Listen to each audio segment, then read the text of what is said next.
Bonjour tout le monde et bienvenue dans ma petite cuisine. Alors aujourd'hui je vous présente un piclitz. Alors j'avais déjà fait des photos de mes piclitz, mais je n'avais pas eu le temps l'année dernière avant mon départ en Grèce de le filmer. Donc aujourd'hui je vous propose la recette. Alors c'est une fermentation que j'ai beaucoup appréciée parce que ça se mange, c'est très facile à accommoder. Puis on peut manger ça dans une salade, mais aussi dans un sandwich, en accompagnement avec un ragoût, en entrée. Donc c'est quand même... Au niveau des utilisations, je trouve que ça a différentes utilisations en cuisine, ce qui est très intéressant. Alors, dans cette recette, on va utiliser du chou, on va utiliser des poivrons, on va utiliser des carottes. Moi, je mets des oignons rouges. La dernière fois, j'avais mis du daikon, mais cette fois-ci, je n'en ai pas, donc je n'en mettrai pas. On peut aussi s'adapter en fonction des saisons. Sachez que ce plat est d'origine haïtienne. Quand il est fait par les Haïtiens, il est assez fort en goût. J'ai eu la chance au mariage de ma fille d'avoir un piclitz fait par des gens qui viennent de Haïti. Et c'était un piclitz qui était très très fort. Ils utilisent un piment qui est le scotch bonnet, qui est quand même un piment très fort. Donc au niveau du piment, choisissez ce qui vous convient au niveau du dosage et au niveau du type de piment. Alors dans un premier temps, on va aller découper le chou, un peu comme je le fais pour la choucroute, c'est-à-dire que je vais aller enlever le centre.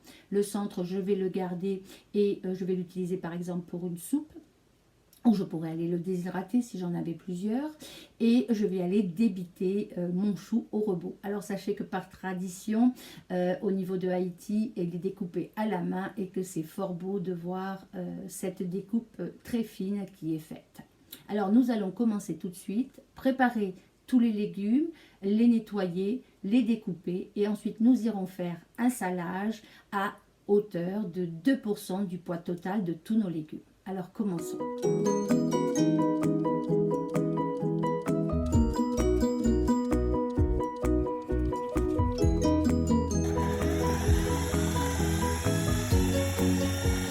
Alors comme vous le voyez, ici c'est la lame qui fait des tranches que j'ai mis.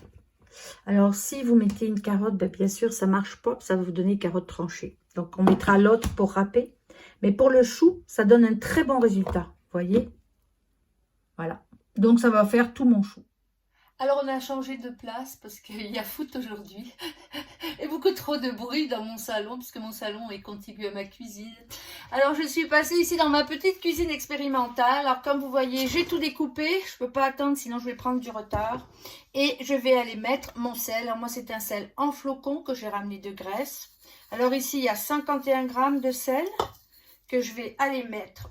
J'ai les mains propres bien sûr, les mains je les nettoie et je frotte surtout mes ongles au citron avant de commencer.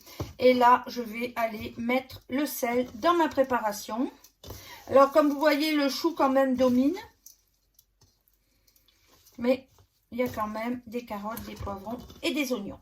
Alors voilà, j'ai mis mon sel et en attendant que mon sel agisse, j'ai aussi mélangé. Je vais aller faire mon citron et mon ail. Alors j'ai été prendre 8 gousses d'ail de mon jardin, de l'ail que j'avais tressé. Et moi j'aime beaucoup ce petit appareil et je vais aller tout simplement broyer mon ail comme ceci. Et j'irai le rajouter dans mon mélange. Alors, j'ai aussi pris mes citrons que j'ai été pressés. Donc ici, j'ai pris un citron lime. Donc, j'ai enlevé déjà le zeste. Et là, je viens d'aller le presser et je vais aller aussi le rajouter dans mon bocal. Là, je vais aller mettre mon ail, mon poivre.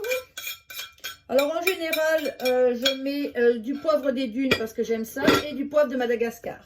Et là, je vais aller mettre mes petits piments coréens qui sont en flocons. Et je vais aller, bien sûr, tout remuer. Alors, comme toujours, j'ai des shiogas. Ce sont des betteraves, mais ce sont des betteraves particulières. D'abord, elles sont beaucoup plus douces.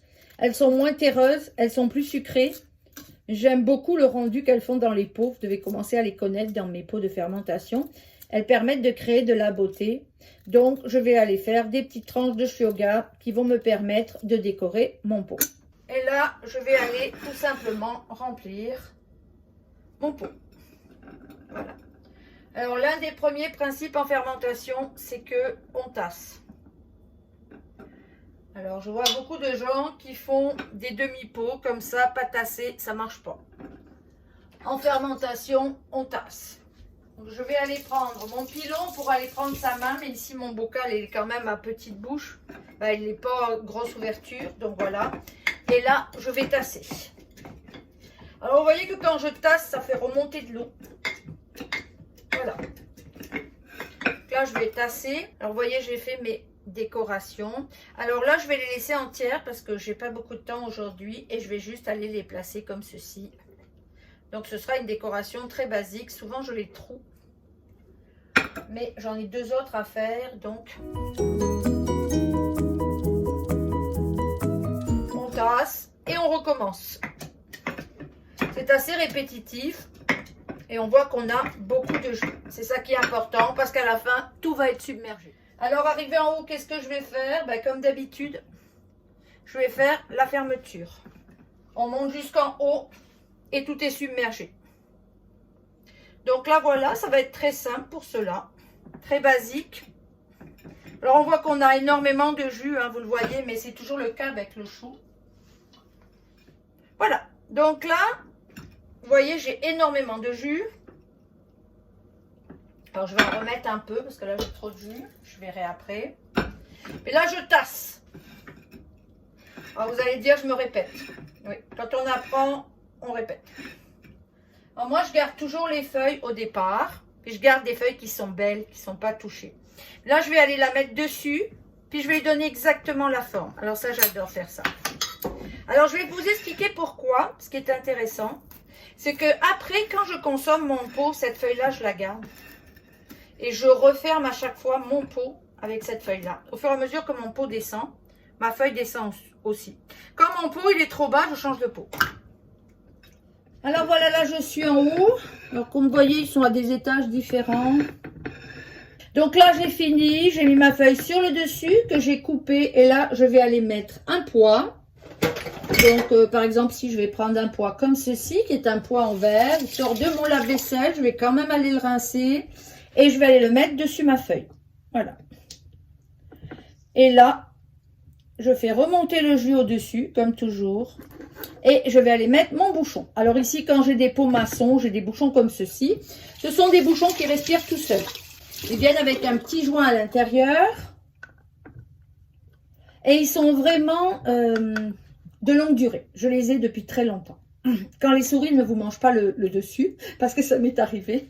Donc maintenant, je le protège dans le sous-sol. Et voilà. Et donc là, j'ai fini ma fermentation. Alors bien sûr, vous avez vu, j'en ai fait plusieurs. Donc je vais faire, je pense, j'ai 3 kg de choux ou 3,5 kg. Donc c'est sûr que je vais faire plusieurs pots. Ça va rester sur le comptoir, pas en lumière directe, parce qu'ici j'ai de la lumière. Donc plus à l'abri de la lumière, avec toujours une assiette dessous, parce qu'on va entendre le chant de la fermentation. Les gaz vont sortir, puis ça va déborder. Et ça va rester 4 à 5 jours sur comptoir. Puis ensuite, ça va descendre dans mon sous-sol. Et ce, pour une durée indéterminée. C'est-à-dire que quand je vais avoir envie de le consommer, je vais le consommer. Alors, j'en ai qui ont duré 2 ans. En général, j'essaye d'alterner tous mes pots parce que j'ai beaucoup de pots. En ce moment, je vais commencer mes cerises. Des fois, j'ouvre mes choucroutes thaï. Des fois, j'ouvre mes choucroutes indiennes. Des fois, j'ouvre le picklitz. Donc, je vais vraiment aller varier en fonction de mes assiettes et de mes salades pour avoir toujours une diversité. Voilà, je vous dis à la prochaine fois. À savoir que la température en haut, c'est à peu près 20-21 pour moi. La température en bas dans mon sous-sol, c'est 18 et moins. Voilà, je vous dis à la prochaine fois. Au revoir.